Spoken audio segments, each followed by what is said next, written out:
Om Namo Bhagavate Vasudevaya. Om Namo Bhagavate Vasudevaya. Om Shanti Shanti. Welcome back to today's discussion on cooperative communities. Master's vision, Paramhansa Yogananda's vision for the future. And today, this being the third class, I'd like to move on to the topic which I've titled, Why Do Communities Fail? And that's the title of one of the chapters in Swamiji's original book, Cooperative Communities, How to Start Them and Why. And so I'm referring some of what he said in that book, but also adding a little bit of my own ideas on that. But before we begin that, though, I want to just very quickly, I hope quickly, go back to last week and just finish up a few loose ends and give a little bit of attention to a topic that I mentioned at that time, but I want to go a little bit more deeper. And last week I said that we live in an age which we're learning socially, as a society, we're learning to transcend self-interest and graduate into a higher understanding of enlightened self-interest. But as long as the age we're in right now, the evolutionary cycle we're in right now, where self-interest is the norm and the dominant, you might say, determinant of human behavior, self-interest, getting ahead. People interpret that, of course, I'm seeking happiness, but of course that happiness it's a good motivator. Of course, it's self-interested happiness and it's not expansive. As long as we're in that phase of human evolutionary consciousness, expanding consciousness, awakening consciousness, we can expect perhaps it would be wise, maybe the better way to say that, it would be wise for us to expect the potential for certain negative consequences. And this is one of the reasons why cooperative communities, intentional communities can help that should these consequences come to fruition. And some of these are, the more we can expect that those with more power, more influence will dominate, and there will be people over those who have less power and less influence. And so you're going to get a natural social dichotomy, which is always the case. You're going to have a spectrum, but it's going to be the rich over the poor, you might say. There's a certain dominating factor, and the poor, of course, suffer the consequences. And we will continue, as long as that self-interest is motivating society, we'll continue to have a world made up of the haves and the have-nots. Now, again, there's always going to be some, but to the extremes that we're seeing, and it seems to be somewhat even accentuating, that trend is going to continue unless consciousness change, which unfortunately, it doesn't have to be this way, but it leads in a worldly sense that it leads to oppressors and oppressed. And that can't be sustained. Ultimately, there's a reaction against that, and that leads to trouble, of course. And it's basically a selfish self-interest can inevitably lead, unless it's modified or expanded into enlightened self-interest, a selfish distribution of wealth and resources, and also it's a selfish distribution of knowledge, and that being, of course, one of the resources. And of course, also the natural consequence is a certain amount of fear and mistrust of others' motives, and you're seeing that playing out in the world today. And the inevitable other consequences that I could go on and on with all that. If you get racial hatred, class division, religious prejudice, and all of these tensions that to some degree we're seeing in the world today. And are those going to be alleviated and moderated? In the long run, I suspect so. In the short run, who knows? And all of this is to say that we live in uncertain times, and you might even say we live in an unsafe age, age. And although it's true that society as a whole has made notable progress over the last few centuries. We got a long way to go, and I think a lot more needs to happen. And unless that consciousness change, there's a tendency, a likelihood of discord, social unrest. And so if we don't change voluntarily, change, you might say, becomes forced upon us. And this is what Yogananda said. Paramhansa Yogananda said that the underlying causes of warfare, such as World War II, are these underlying selfishness of too much self-interest or domination of one part of society on another part of society, and that leads to warfare, such as World War II, as he said in his lifetime. That was an underlying attitudinal social cause. Now, it manifests, of course, in all different ways, but these are unconscious thought levels that ultimately take expression outwardly. And so you might say there's a good reason for communities. You might say it is a hedge against the vicissitudes of changing societal conditions. And it's a little bit of a reactionary to that. And you might say, as many times, just as I mentioned last week, American pilgrims, they formed communities because they felt themselves to be under threat. Well, that's one motivation for communities. Find a safe place to protect oneself. And I suspect that, if you see society going a certain way, that can be a motivation as well. And so consequently, what Paramhansa Yogananda advised, start communities, not necessarily only for this reason, because of that, there's general reasons, but it's a hedge against these hard times. And start a community, buy a piece of land, grow your own food, be more self-sufficient, and being able to take care of yourself should social unrest come upon the earth.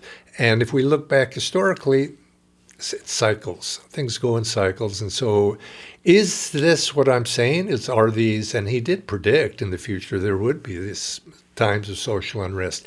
Are they inevitable? And he said, no, nothing in this world is inevitable because we have free will. And individually, of course, we have that. And you could say societally, we have that too. So nothing is inevitable. But if you see trends, one person making a change in consciousness may not change even a small group may not change the larger trend.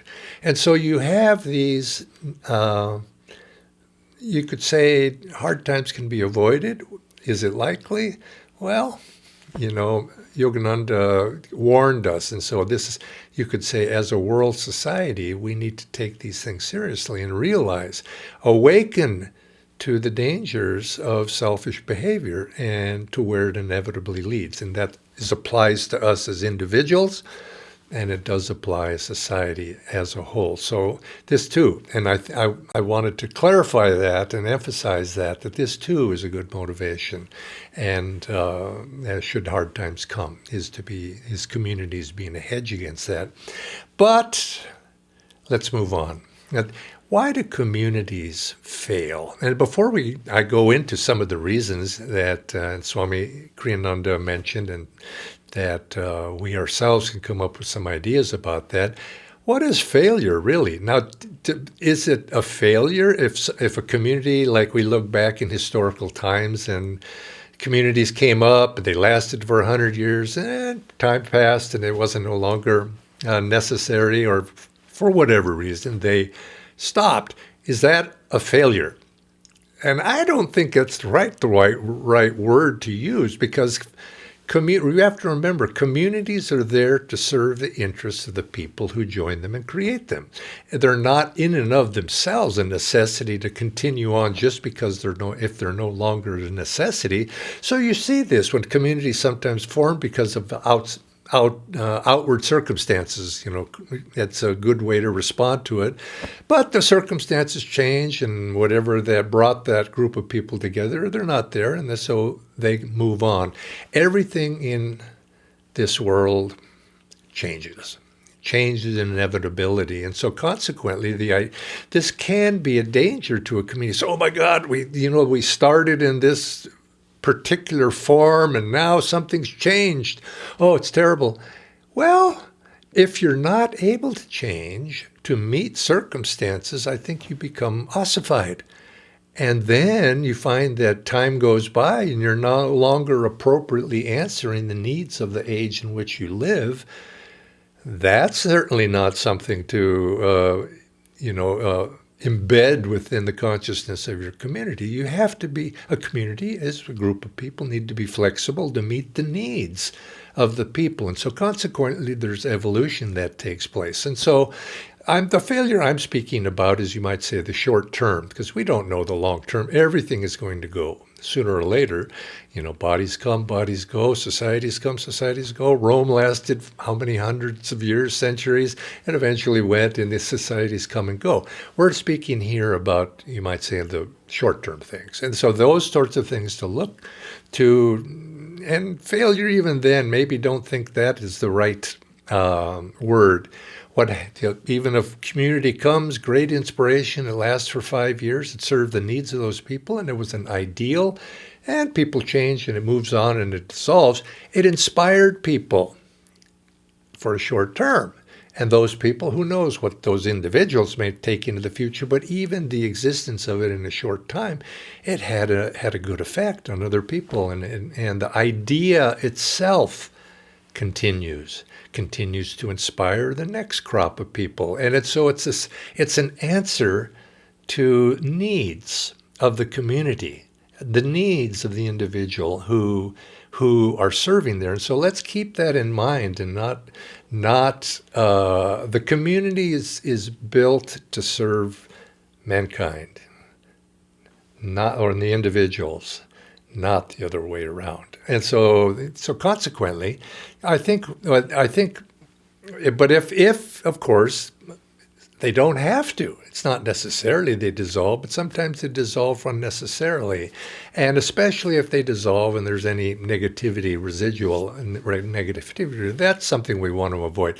And you could say one of the, I think, primary reasons, or let's say this would be listed as being listed first, is they fail because they lack a clear sense of purpose. And this is something, when in starting a community, we have to ask, why is this community starting?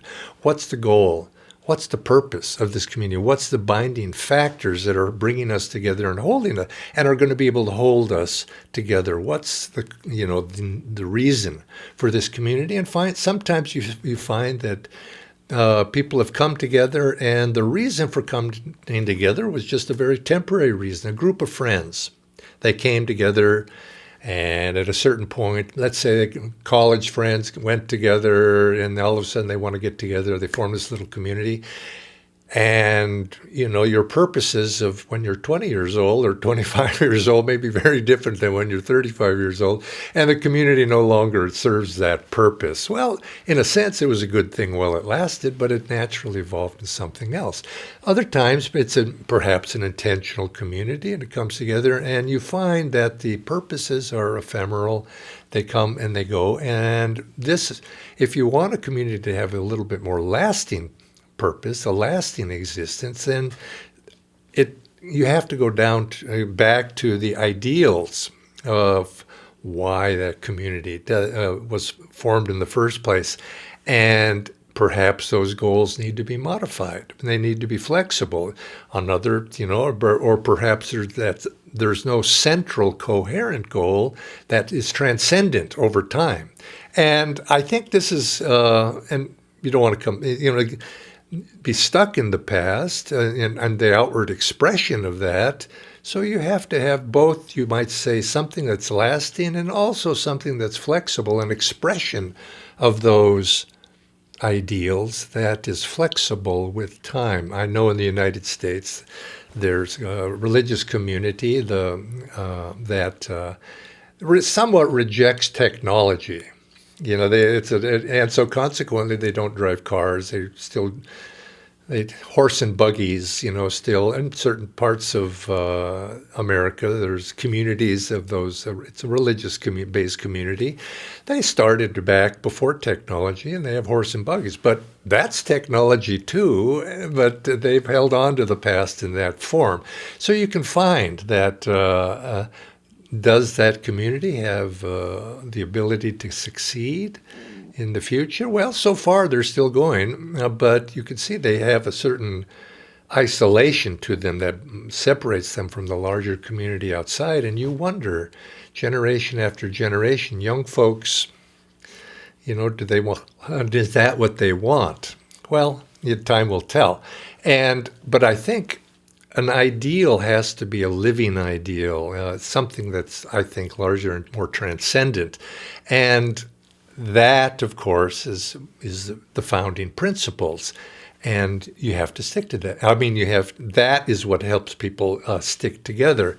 And I think it's no accident that successful communities over the long haul have been ventures that have been successful are basically religious based because they're transcendent.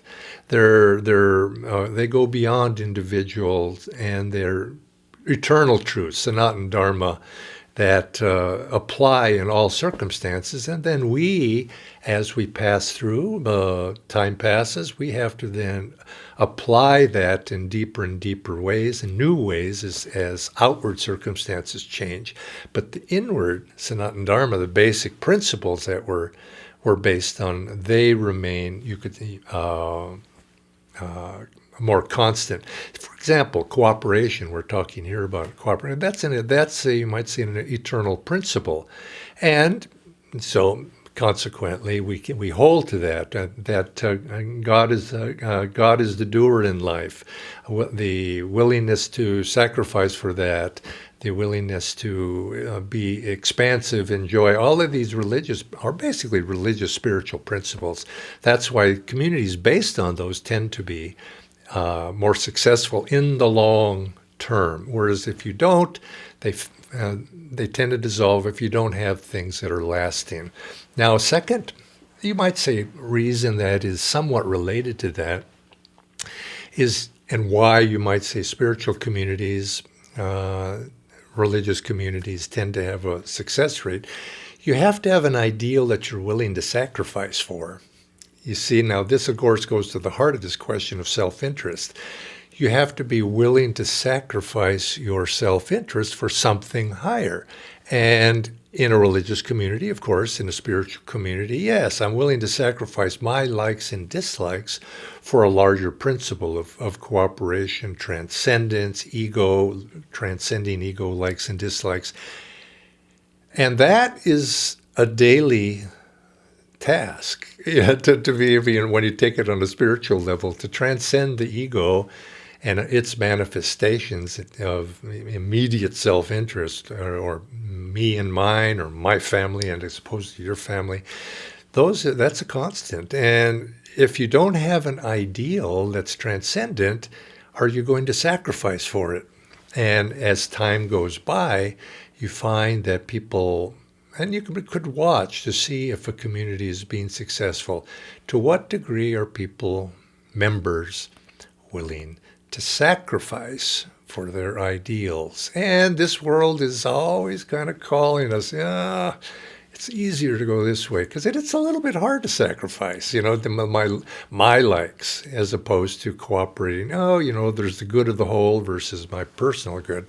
That's something that is always going to be there. And if you find in time people are not able to make that sacrifice for the benefit of the larger principle, the cooperative, the community, whatever those ideals were, then it becomes more difficult. So that's the second point. And another one is, you could say, sometimes, as I mentioned, forces bring people together for a certain reason. We're going to start this because there's certain outer forces that are inspiring us. And you could take hard times, for example, as one. That was a force. But what that brought us together to buy land together, and work together. Now, let's say those forces disappear. Are you still going to be together or not? Have you found something positive within to take the place of whatever were those forces outside? And I mentioned last week how the early pilgrims to America, they came together, and there were certain forces that were forcing them for self-protection and survival.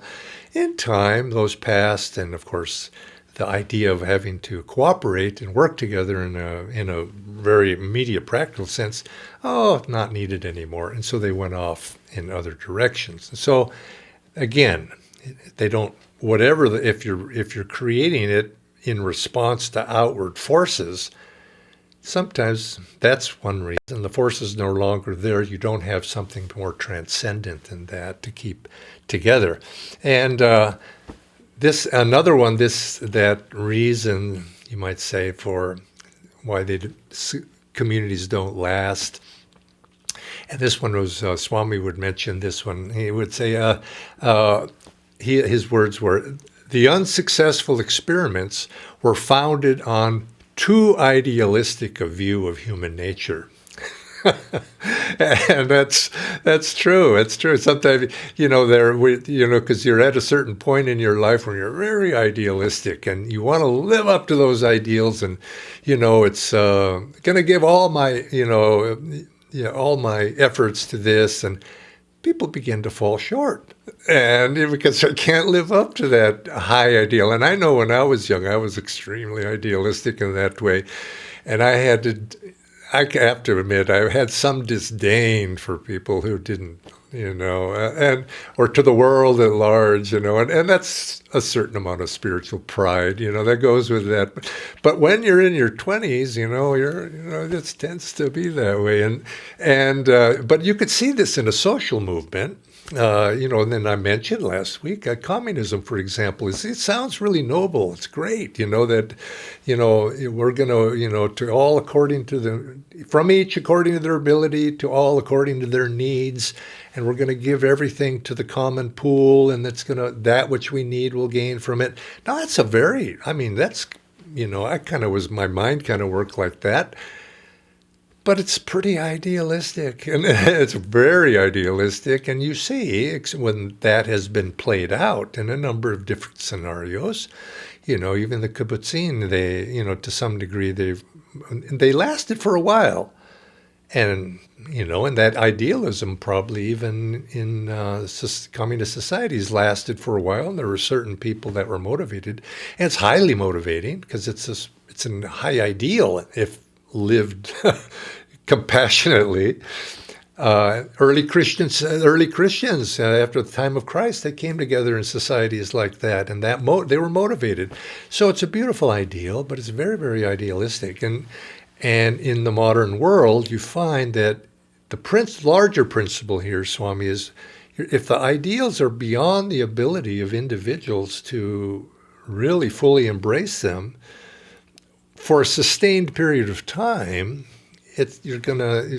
you need to watch out for that. And what you find also is maybe the founding members hold to that, but the founding members get old, and can they hold it through a lifetime? Can they pass it on to a new generation? So you have to, as Paramhansa Yogananda used to say, it's wonderful to have ideals. Wonderful. We need them. We have to have ideals to be motivated. But then he said, be practical in your ideals. In other words, how do you express those ideals? Need to be held in balance with practicality. Practicality in terms of where human nature is right now. We haven't reached societally where we're all saints. And so we have to be able to put something into place and work together that accommodate the consciousness of which we live in right now. So we want to be practical and we want to be noble. But then what works and what doesn't? And I think this was one of Swami's Kriyananda's gifts. He was practical and he was idealistic. And he used to say this. He said, when you're not sure, ask this question: what works? You see, because it can sound great in theory, but does it work? And so we have to find, now you can't put in, we have to find some way to translate that. Now, of course, people then, when they take a step down, okay, we need to have a system. If we can just devise a system to take care of all of these minor details of living together, that'll solve it. And yes, you do have to have a system. There has to be some sort of system, but you can't rely upon a system to take the place of human goodwill, of human spirit. You have to have spirit in there, because any system is only going to be, if a human system is not also inspirationally motivated and has you're not going to be able to define everything. And so the spirit is more important than the rules. So Yogananda said in his advice, he says, don't make too many rules. Keep the spirit alive, but yet you have to have practical applications. And balancing those two is not a science, it's an art. And I think people of good intentions can manage an art. But if you just rely on systems, you find it in the long run very difficult to keep the spirit alive. And so you always have to balance. Those two have to be balanced. And so, if it's just rules, pretty soon you have to have too many committees, and you have oversight and organizational priorities, and all of the things come in, and you forget the individual. And so this is the art of living and building a community, this balance between having some practical applications that work, and but also making exceptions. In a compassionate, human way. Encourage people. You have to encourage people, and you have to be willing to sacrifice. Those who have the spirit have to have the spirit to go to give some slack to those that are slackers, you might say, because everybody, and you realize in a community, change is always going on, and individuals who may be not living up to the ideal right now long as their intentions is in the right direction, well, you encourage each other. And so you bring really this is the Christian spirit of the early Christians when they came together after Christ, living up to that Christ ideal. And if some people don't, you don't condemn them and throw them out, and you have compassion, you love. And so if you have that ideal to bringing people together under an umbrella of brotherly love, then you're going to find that you're more likely to be successful.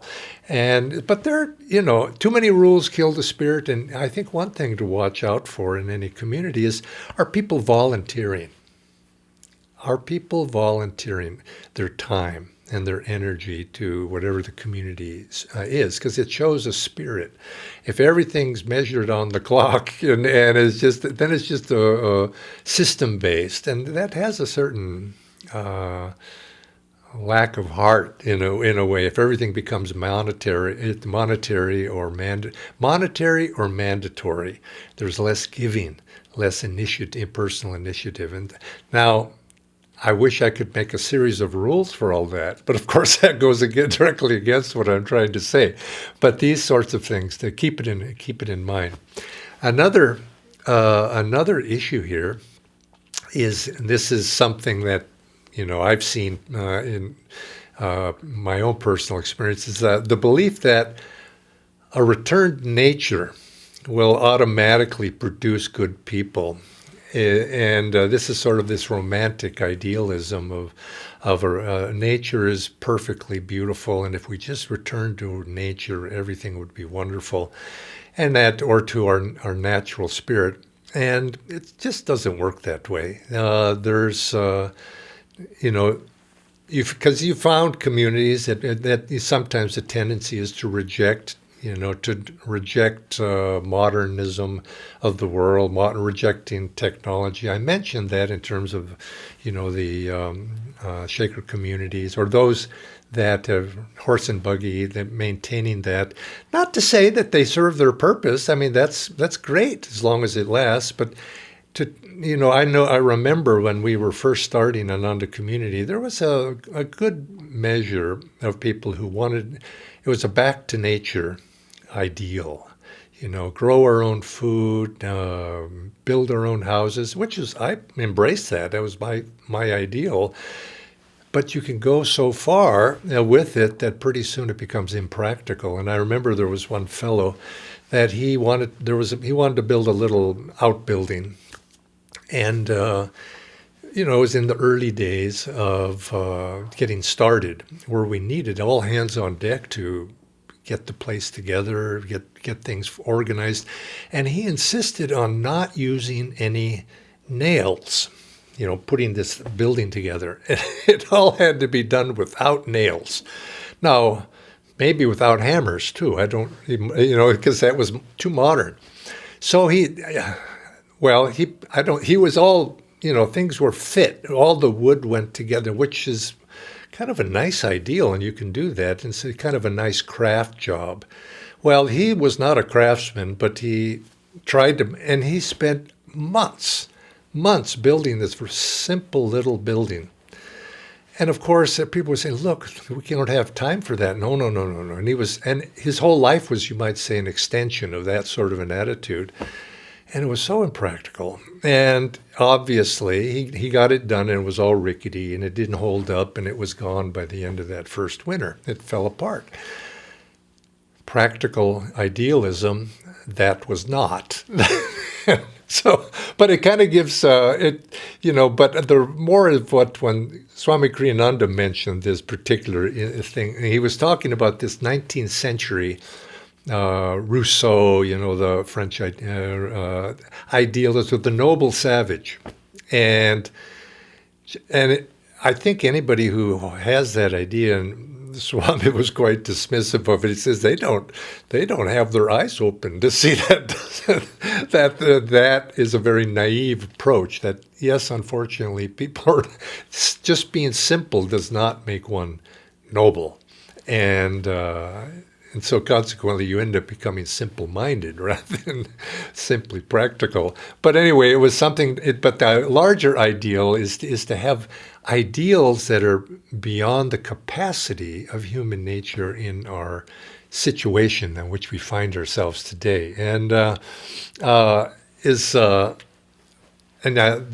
another aspect of this is one of what Swami said is somewhat of an extension that is everybody's perfect, and they're good at heart, and they're all loving. If we can just bring that loving nature out of people, everything's going to work out.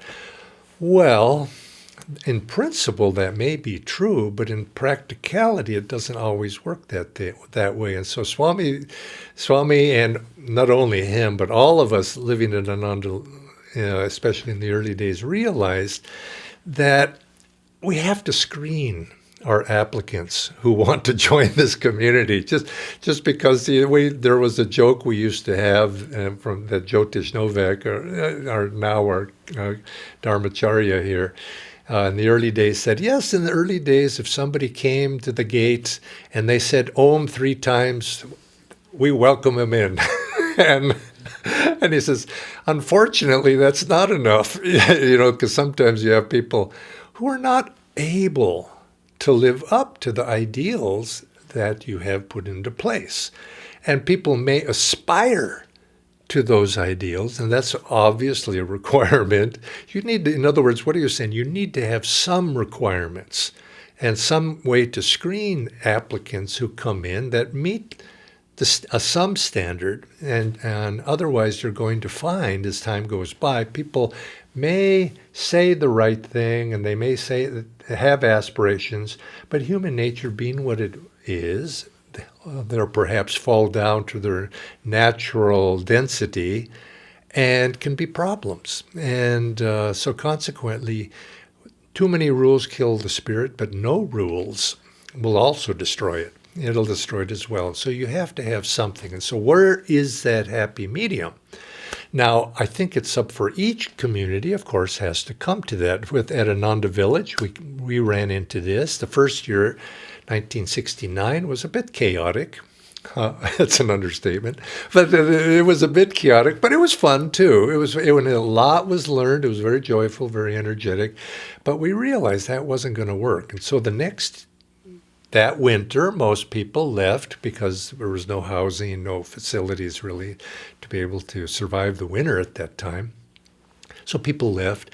And Swami Kriyananda had advised people, go back to the cities, make some money, and come back and be able, so we have some funds to start things and resources and, think ahead. And so some people did go back to the city. And then one, to gather resources. I know Jyotish Novak himself, he perceived that the community had no economic base. And so he went back to San Francisco, where he was from, had been living before, and he spent the winter learning how to make incense. And he thought, I'll come back and we'll start a factory, a little home craft factory of making incense. And now that may not sound practical today, 60 years later, but at that time, it was, because it was a good product and it was becoming fashionable. And he did this, and he came back. Through his efforts and people helping, were able to create that. And it was an employee. It employed people for many years. So that, eventually it outlived itself, but it lasted for at least 10, 15 years. Other people went and learned other skills. There was 2 or 3 other businesses that came out of that winter. And when people did start to trickle back in the spring, it was when we realized that we had to start a new footing. We had to be a little bit more organized. Now, we had a little bit of experience under our belt. And so and I still remember, in the springtime came, people were coming back. Swami Kriyananda had continued to pay the financial obligations from his own efforts of teaching that winter. But he said, I can't continue to do this. I mean, we all have to participate. And we had a community meeting, and Swami wasn't there at that meeting, but just all together we came. The few of us, it was a small group at that time because not many had come back, but there were a couple dozen people, and we realized we needed to have financial stability, practical. We were going to have to find a way to generate income. And so we made a rule, if you will, or a protocol that everybody had to be financially responsible. And we taxed ourselves a fee. Every month, everybody had to pay a certain amount, whether you could afford it or not afford it. If you could not afford it, go to the city, make some money. Go to the neighboring town, make some money. Do something else. But to stay here, you had to be able to monthly make a payment. And it was modest, very modest. But it set the tone. And it was from that moment, I think, when the community people came together and self-taxed themselves a fee that was required. I have always felt that was a moment when the community really began on a practical level, because there was taking responsibility at that point. And it was that modest sum. We used it to pay the mortgage, and a monthly mortgage, which was required to pay for the land. And extra on top of that, we would expend for maintenance and the necessities of group living. And at the same time, we instituted the protocol that each person was responsible for paying that fee, and each person was responsible for their daily necessities. And we had a group kitchen up to that time. Sometimes people contributed. Often they did not. And same thing with the vehicles, taking, but there was no expectations it was a one-way street. And it was all voluntary, coming in terms of who would pay what and who would. And we instituted certain things. No, this can't be free because we just cannot afford to do this. Everybody has to take responsibility. And so we instituted that. And that is, I felt, when the community began. And we had a few other codes, you might say. That were quite famous in those days. We used to say we only had 3 rules: no drugs, no alcohol, no dogs. The dog came a couple of years later after we had bad experiences. But even that we have from time to time made some exceptions. But you see, the idea here is you have to have a few things that are practical that meet the needs of the community. And so consequently, I mentioned just these few things in Ananda's example. There were also expectations, but the requirements, we tried to keep them short.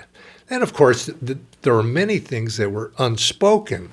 Obviously, abusive behavior was not tolerated. You couldn't, that was, and general human codes of conduct. You had to follow the laws and you had to do things like such as that, but we didn't feel there was any need. Those were expectations of just, of course, you would do those sorts of things. And each community, if you're going to start, you have to ask yourself, what do you feel is a necessity?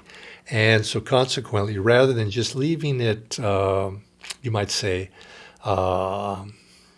up to natural evolution, you might say, what comes.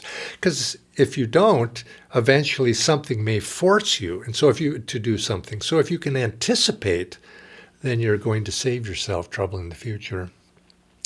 And another point that this is one that Swami Kriyananda makes, and I think it's very interesting because it's very application. It comes into application.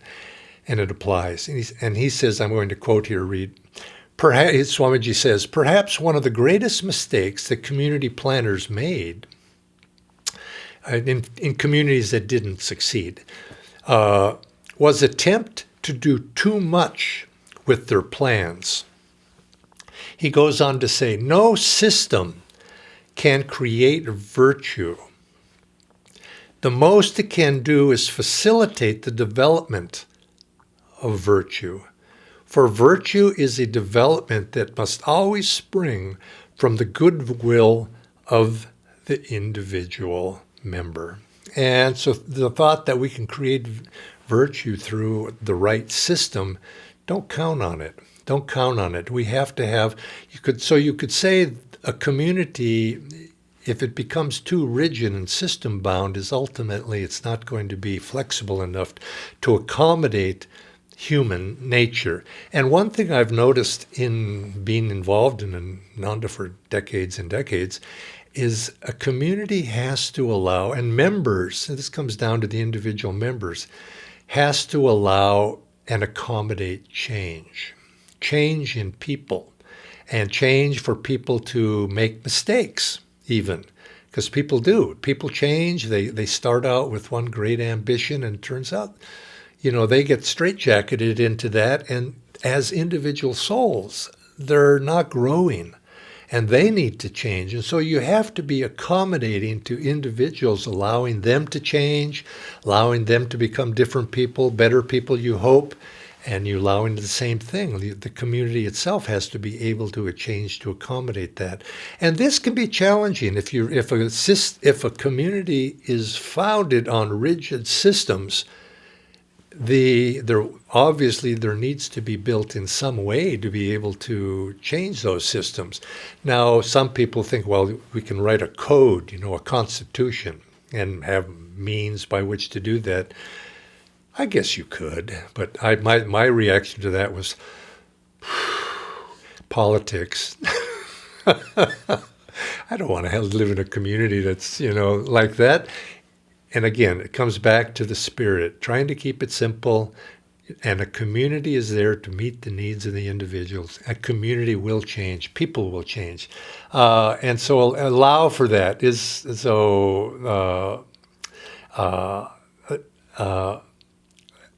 Another point. Again, I'll read what Swami says here. A common failing of new communities has been the tendency to demand too radical a change in their members. Evolution never moves by sudden leaps. Leniency must be granted people, within reason, to grow at their own rate of speed. And again, people don't, and if a community is set up with ideals that are too far above where people are right now in their understanding, it's going to cause problems. So you have to realize people are coming because they aspire. Now, in a spiritual community, they aspire to be saints. That doesn't mean they are saints. And so consequently, you have to be flexible to allow for that and not have those sorts of unwarranted expectations. And I look back on my own self when I was in the 20s. I had that tendency to, I remember, well, I won't go into it. It's too personal. But I remember that tendency is to just relax, Jaya. You could just let it be. And I was much happier. Everybody else was, I'm sure, was much happier too. So again, and then Swami just goes on, another defect in certain communal experiments has been a tendency to isolationism. Again, people come together because there's a certain amount of rejection of society. And oftentimes you see this, we're going off to the jungle to create a new community and get away from all of that evil influence. And yeah, I can understand that. But isolationism is perhaps not a good way to go because we cut ourselves off from the challenges, perhaps. And the fact is, some people go out there, but is it going to sustain? You go out to the jungle. It's not so nice in the jungle, always. And you find it's not probably going to translate to the next generation. Those individual founders maybe found that satisfying. Are their children going to want to live in isolation? No, probably not. And so at Ananda, we've always been very cognizant of this, is we live in a nice place in the country, and it's a little bit outside of town, but it's not isolated. And we find that there's certain negative impacts of being isolated. You set yourself apart. Now, what does that do? It closes the heart. You set yourself apart from other people with an attitude of isolationism, and that ultimately is not expansive in a way to think. Joy is not, you could say, bred in a spirit of isolationism. It's an expansive feeling to be joyful, to embrace other people. So at Ananda Community, we've always tried to find ways to bridge the gap. Obviously we're a little different because we're spiritual community, religiously based community, and people say, what is that place? And we say, well, come on in and find out. We're happy to share with what we have. Like I'm giving this discourse right now in May, and this is a season, April, and this is a season when the flowers bloom. We have beautiful gardens here. And so we invite the neighborhood to come. Hey, this is beautiful. Tulips are blooming, flowers are blooming. Come, and we set it up specifically. And so on the weekends in April, we'll have hundreds and hundreds of people coming here. I think last year we took a count. We had 19,000 people come in for that reason to enjoy the gardens. And we have to, of course, it takes a big community effort just to host all of these people coming weekend after weekend and during the week as well. But nevertheless, people go away and they say, they came to see the flowers. But at the same time, they said, now I know what you guys are doing out here. It's beautiful here. You guys are doing a nice thing. And some of those people might be inspired to do something similar. And I've heard people say, yeah, I wish I could live in a place like this. Now, will they? Probably not. But a seed has been planted. And in similar ways, all of our communities have some sort of a open house. Times when people come in, and I think it's important too, all of us as communities have way to serve the larger community around us, in the neighborhood, local towns. It's open, you might say. Isolationism versus openness of community. Now, I can see that these tendencies tend to play themselves out, and people sometimes don't like the community at large outside. They want to keep a certain amount of protective aura. Yeah, it's necessary. You're always going to find people on the weekends, they get intoxicated, they come in and they cause, some sort of problem. That's universal. That's human society, and you just have to accept and do your best to whatever, counteracts that. But that's not closing the gate on people. It's just kind of asking people to mind their manners and finding ways to accommodate human nature. So, but the tendency is not so much it's a tendency of mind that is the more important here. So you have to be in that. To be totally open is a ideal. You have to then be practical. Well, how are you going to mind it? How are you going to? Maybe you need to lock the gate sometimes when nobody's around. lock the car door and not leave the keys in the car. And so those sorts of things in a trusting attitude, because people being who they are sometimes cause these problems. So again, I've gone long a little bit today, and I'll probably remember a few more that I'll come back and share with you next week. But these are a few things to keep in mind. Why do communities fail? And then what does it really mean? What does failure mean?